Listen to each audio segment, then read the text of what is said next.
Hey nerd! Welcome to another episode of Little Lore, a project by Where the Streetlights End, where I tell you about whatever monster I think is cool this week. That monster can be from folklore, from film, or even a monster in human form, like someone from history who really sucked.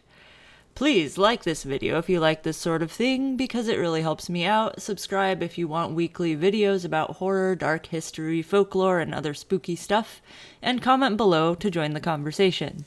Today, I'm going to tell you about a very well-loved and widely feared beast of legend who holds a very special place in my heart, and I believe him to be the goodest boy, the Black Shuck.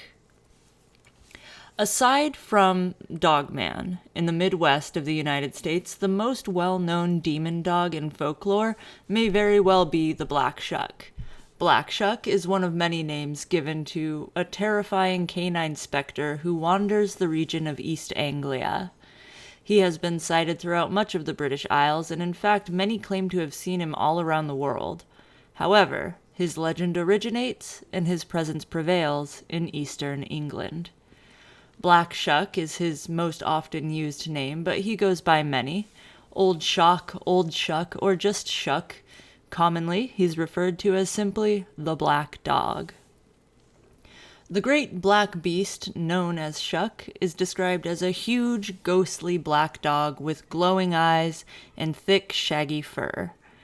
As with many entities from folklore and legend, accounts of the black dog vary quite dramatically, depending on who you ask and what region the sighting is said to have taken place.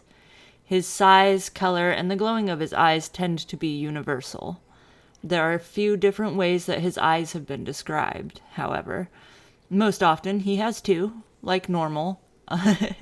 Other times, people claim that the Shuck has only one massive eye in the center of his forehead, and I think that's a bit terrifying, personally.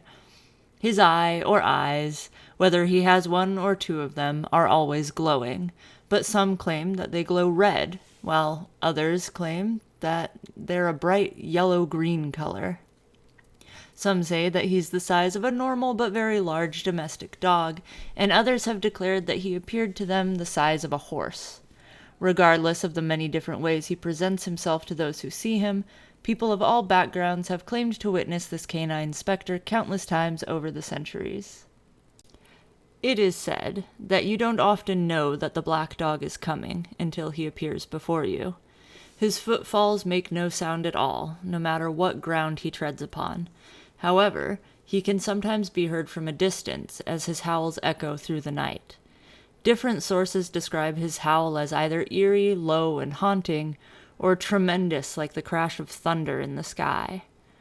The most popular version of the legend surrounding Black Shuck states that he lingers around roadways, bridges, and walking paths. It is said that he crosses your path at night, and while he does you no actual harm, his appearance is a dreadful warning. If you are walking or driving down a path, and the great black dog crosses the road in front of you, he has foretold the death of yourself or of someone you love within the next few days. Black Shuck is a death omen, much like other black dogs from the folktales around the world, or like banshees or owls in other cultural stories. While he is frightening and not of this earth, he is not a threat himself. He comes to warn travelers of a tragedy to come. While the Black Dog of East Anglia is often cited as a harmless omen today, there are reports from as far back as the 1500s of him actually being quite violent.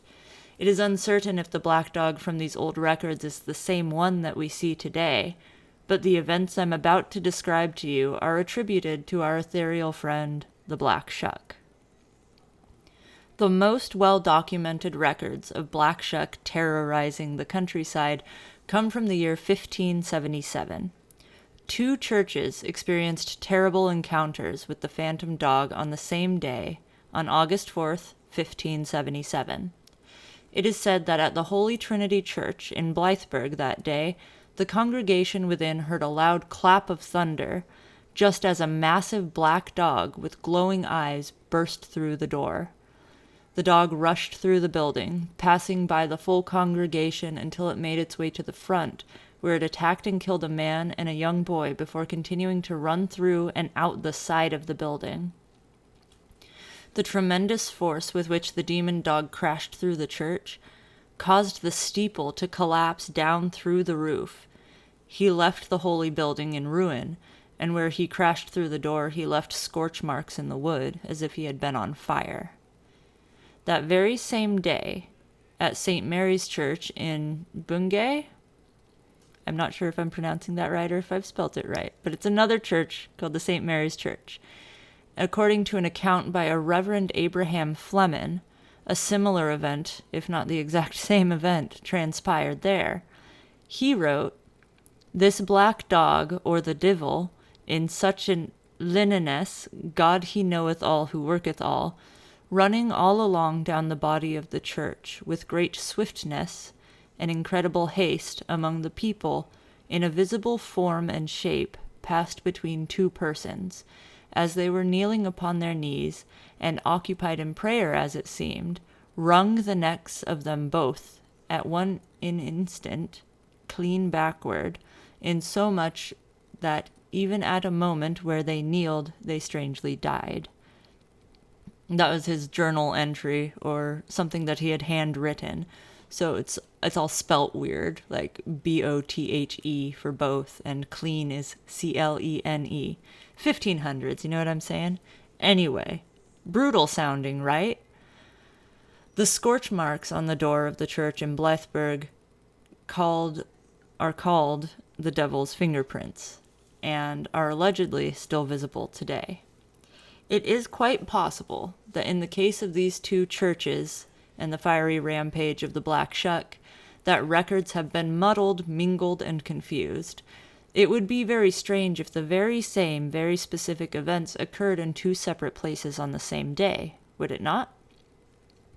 It is also, sadly, for those of us who truly wish we had proof of the supernatural, very likely that what these people experienced was simply a very unfortunate storm.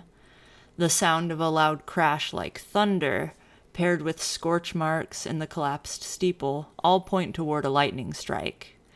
There are indeed records of an electrical storm in the area that day. While this is the most cited record of Black Shuck making himself known, it is certainly an exciting tale, but it doesn't much align with the other stories regarding the phantom dog. This seems to be the only account in which Shucky Boy attacks people or damages property. Like I explained earlier, this creature is most often considered an omen of death. While frightening to see, of course, he doesn't personally cause harm to those who see him. There is yet another idea among those who have met the Black Shuck, which is very different from the stories of him being a death omen or of being a violent anti-Christian force of death. Some who have met the Black Dog in their lifetime have asserted that while he looks very scary, and he made the hair on their necks rise up, he was not actually threatening at all.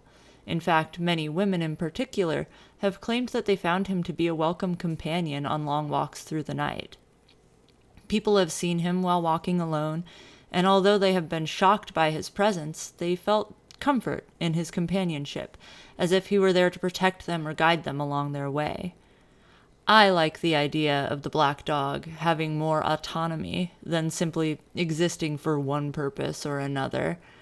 That perhaps he wanders the countryside just doing his own thing, and sometimes he decides to warn people of a death in the future, and other times he takes a liking to those he sees and he chooses to walk them home. If we are to believe that Black Shuck sometimes chooses to protect those who find themselves alone at night, he shares a great similarity with the Cadejo from Central American folklore. The Cadejo are two ghostly dogs who act as a sort of yin and yang, one being benevolent and the other being more of an asshole. The Cadejo are said to appear to travelers wandering alone at night. One, the white Cadejo, likes to show up and help the weary, the tired, or the drunk find their ways home safely, while the black Cadejo shows up to terrorize people he doesn't like. Some say that the black Cadejo can drive people insane simply by showing himself to them. The Cadejo probably deserve their own episode of Little Lore, but because I really like the idea that Black Shuck is a more multidimensional being who chooses to either hurt or help people depending on his mood, I felt it would be a good time to mention his Central American counterparts who behave in a similar way. Encounters with the black dog are so common, in fact, that I bet if enough people watch this video, at least a few of you will have seen him or something like him at one point or another. The Black Shuck is different from the Beast of Bray Road and the Dog Man, but I imagine they may often all be confused for one another, especially if they're spotted in the United States. Shuck doesn't often stand on his hind legs, and he does not have a torso of a man like Dogman does. He's also described as being more like a shadow, having less of a physical form than either the Beast of Bray Road or Dogman. So, the Black Shuck may not appear so solid, and if you hit him with your car, for example, he would likely pass straight through it, rather than damaging your fender like Dogman is said to do. I'll make a video or a post on Patreon, perhaps, to tell my story with the Black Shuck, if there is interest in it. Let me know in the comments down below, or join Patreon to request it if that's something people would like me to do. Also, leave a comment to tell me about a time you may have seen Black Shuck or any of the other legendary dogs.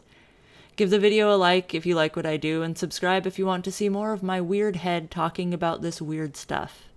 Links and handles will be in an image coming up and in the description below if you want to find me elsewhere or keep in touch. Later, nerds!